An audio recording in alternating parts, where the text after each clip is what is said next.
There are two types of lazy people. The first group, those are the people who are lazy and basically don't want to change anything about it.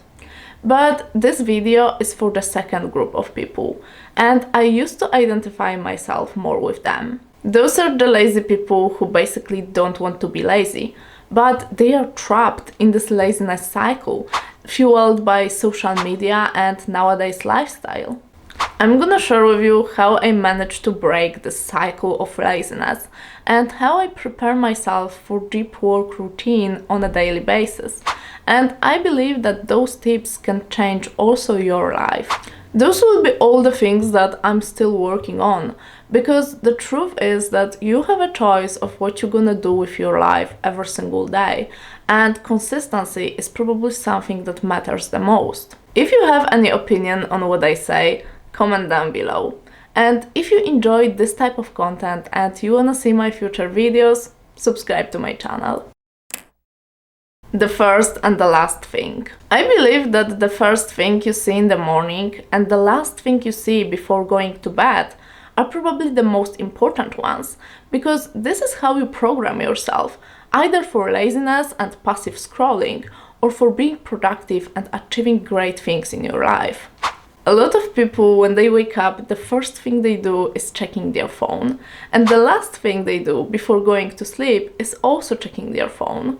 And I don't judge you, because this is also what I used to do, but I realized that this is how you program yourself for constantly checking your phone during your day. I don't think that you should be extremely productive straight after you wake up or just before going to bed, but I think that you should do something that brings peace into your life. And technology and our phones bring a lot of chaos, a lot of unnecessary information, a lot of verbal and visual stimulus. And that's why it's very easy to feel tired and overwhelmed later on during your day, and you may not even realize that this is the reason. So I think it's good to create your own morning routine and do something easy and relaxing, something that will help you to prepare for your more important tasks during your day. I would romanticize your mornings so you can also feel a bit more special and you can actually be focused more on you and what's going on in your life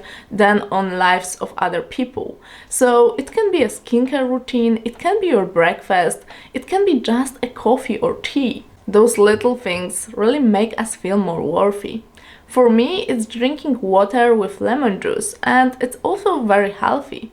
I don't really like to cook a lot in the morning because I not always have time for it to prepare this big breakfast, but I very often make my own smoothie and mix the fruit that I have. I think that those little activities will make you feel happier and more focused on yourself, and it's way better than looking at your phone and passively scrolling through social media.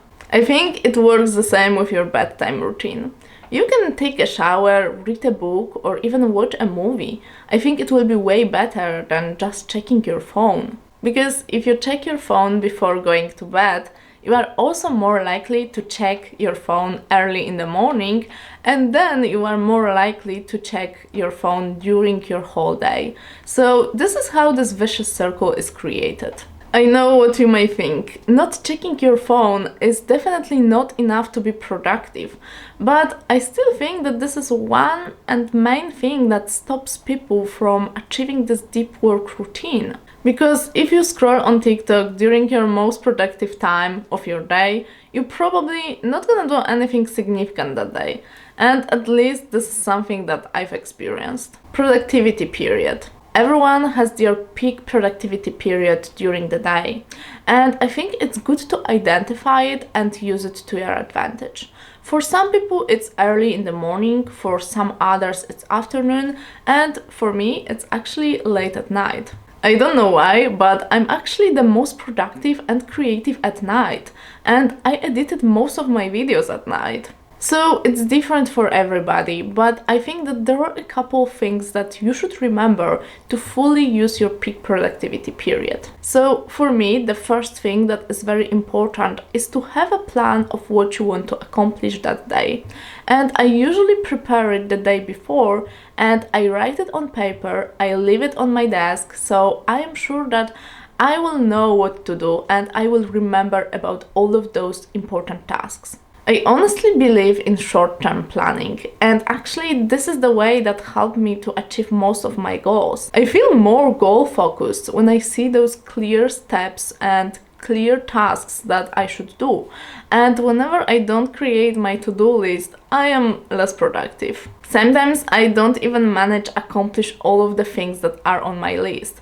But that's okay, because the point of this list is that it really puts me into my productive mode. The second thing that you should remember about is that it just takes time to immerse yourself in a task.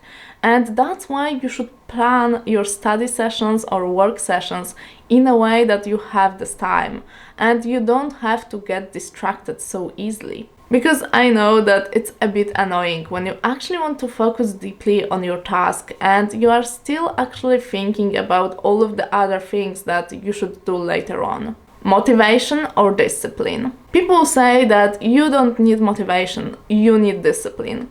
But to actually break your cycle of laziness, you need both motivation and discipline. So, in other words, you need to know why you don't want to be lazy, and you also need to be willing to work on something in a more or less organized and disciplined way.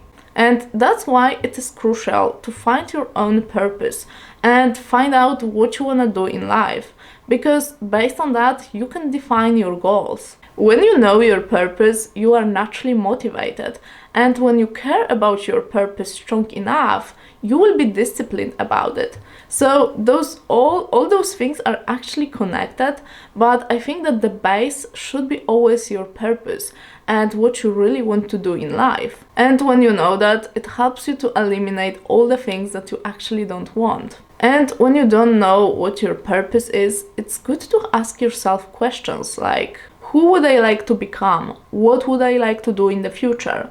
What would I like to improve? What did I enjoy doing when I was a child? And based on that, you can actually start finding reasons not to be lazy. Because I feel like that a lot of people are lazy simply because they have nothing else to do.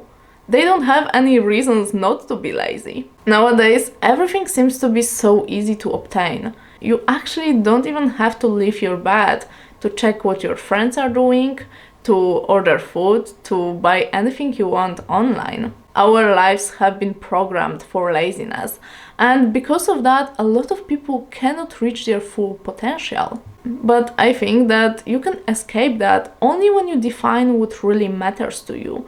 And I think that our lives seem to have much more sense when we have goals and when we are focused on them. If you want to know how to achieve hyper-focus to work productively, check out the video that is visible on the screen. See you there!